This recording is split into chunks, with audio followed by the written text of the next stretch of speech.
Okay guys, we'll get started so we can have the benefit of the entire class time. Environmental Studies 200 is projects and sustainability, and a number of the students in here are choosing and developing projects to make the campus and community more sustainable. And these projects range from education to sustainable landscaping to sustainable business audits to zero waste programs on campus, and they range from solar panels to organic food and cafeteria in the past. What I've done today is I've asked Loren and Aubrey to come in because they've really taken that and run with it. You know, they weren't part of this class, they did it on their own obviously, but there's all these examples of people that aren't waiting for the federal government to finally make a decision to become more sustainable, or the state to finally start supporting this type of stuff. They're just doing it, and there's people doing this worldwide. If you look at Bill McKibben's work on the number of organizations that are now doing this around the world, it's phenomenal. And if you go to wiserearth.com, you can see this links to all of these different organizations. wiserearth.org. And there's loads and loads of organizations around the planet now that are doing this very same thing. One of the things I really liked about this project was, what are the two things I like most to do, and let's put those together and make it work. And it's really the best way to kind of go about it. Penny Livingston Stark, who's one of the best permaculture teachers in the country, calls it sustainable hedonism.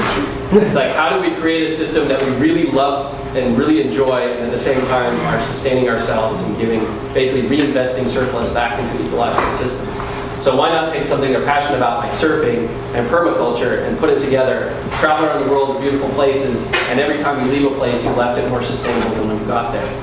It seems to me like a good inroad into the Sustainable Peace Corps that I'm hoping you guys will all start once you graduate. So I'm going to turn it over to these guys and let them kind of give a bit more of their background, and they've got short film, PowerPoint, and then opportunity to ask questions and discuss their process and kind of where we're at going from here. So, thanks guys for coming. Adam's going to do our introductory DVD. He's going to explain it because he explains it better than we do. Yeah, said it all. Okay, my name is Aubrey Falk. Yeah, and I'm born and raised here, and grew up at the beach, surfing and traveling.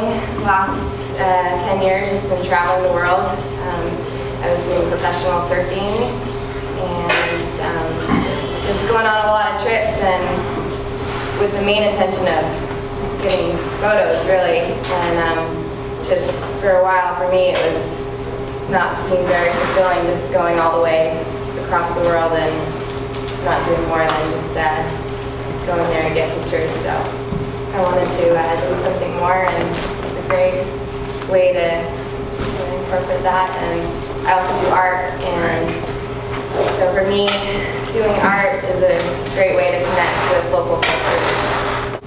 Yeah, I'm Loren. Thanks for coming, first of all, and hopefully we can keep you entertained, educate in some way. Yeah, Aubrey explained it. I've been traveling too around the world. I'm not a professional surfer, but been traveling, and just always wanted to do something a little bit more. So I was dreaming up, and exactly what Adam said, how to combine the two passions that I had in my life. So I applied for a contest through Keen Footwear, and it's called Hybrid Stand. It's how does your passion support sustainability? And I just was like, screw it, I'll just give it a go. And wrote my little spiel, and they gave me a grant to teach permaculture at surf spots in Central America. And so we just recently completed our first leg of our first trip. We drove from here down to Oaxaca, Mexico, all along the coast in a camper, spreading the word of permaculture, passing out the book that was translated in Spanish, and also putting in some composting toilets, and doing art projects with local school kids.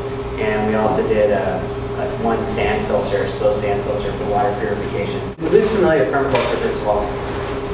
Yes. All right, about 5%. Greater than national average. So, well, first of all, here's our goals. Here's Surfers.org goal is to reduce ocean pollution of all kinds. And if nobody's heard, the ocean is kind of the dump. for everything. You know, when it rains, everything on land ends up in the ocean. It's the lowest spot on the planet. You know, it's the sink. So there's a lot of stuff washes in there. And a really big goal of ours, and something that we see as a long-term goal, is to help create a sustainable water and food supply. People keep talking about, oh, peak food, peak oil. Nobody talks about peak water. I mean, you can go a long time without food, and you can go forever without oil. But how long can you last without water? So we try to talk about that. And we want to stimulate environmental awareness and sustainable development. A lot of development that's taking place in these third world countries is pushed from abroad. It's international interests. You know, it's cheap down there. The land's cheap, labor's cheap, materials are cheap. Everybody, and it's nice. You know, it's really great temperature. So people go in, buy up huge tracts of land, and start blowing it up. And of course, they take advantage of no environmental regulations. So we want to try to steer that and show developers, hey, you guys, we can make money and make it green. We can make a killer for everyone. It doesn't have to deplete resources. It can be a win-win all the way around. And in that way, we'll create and maintain positive relationships and create new relationships between surfers and the locals. And, you know, developers too, who knows? Let's just try to change the dynamic of first world, third world kind of crap. So this is really wordy, but there's a big need for what we're doing and what, like Adam said, thousands of other organizations are doing. I mean, we're really kind of recreating the wheel here. So that's another goal of our organization, is to create a network and link with all these other communities and organizations that are doing the same thing. So that we don't need to recreate the wheel all the time. So we promote sustainability through permaculture design. And permaculture is it's a derivative of the two worlds, permanent culture. It started with permanent agriculture back in the 70s. These guys were looking around and realizing that agriculture was depleting soil, depleting water resources, and actually leading to famine in some cases. So Bill Mollison and David Holmgren traveled the world and looked at all these different cultures who had been intact for thousands of years and tried to figure out how they raise their food, how they take care of their needs. And they came up with permaculture.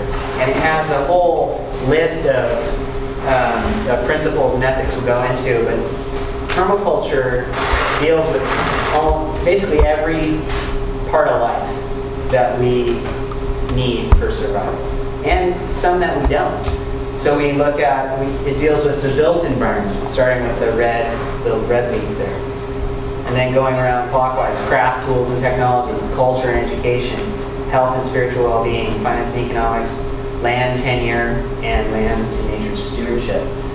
So it really touches every single aspect of life, and it's a way to design all these different systems in a natural way using these ethics. Generative design, and then taking care of the people too, allowing people to access the resources they need to survive. And then if there's leftovers, let's share it instead of selling. Trade, barter smarter. So it's got a lot of, like I said, it's bridging spirituality and science. And these are some of the principles that we use to design a system. So these are when you're looking at, okay, I'm going to design a garden and I want to have my chickens in the garden. I want to have my bees. And, I want to have a couple trees, and I have this all.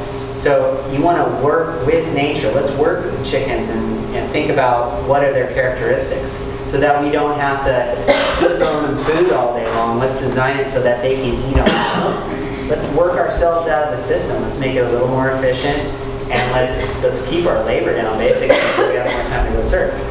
And so yeah, and the other thing, permaculture, that I really like about it is it looks at problems as opportunities. This is what we're looking at right now. Okay, economic collapse, environmental disaster. It's not a problem. No worries. It's an opportunity.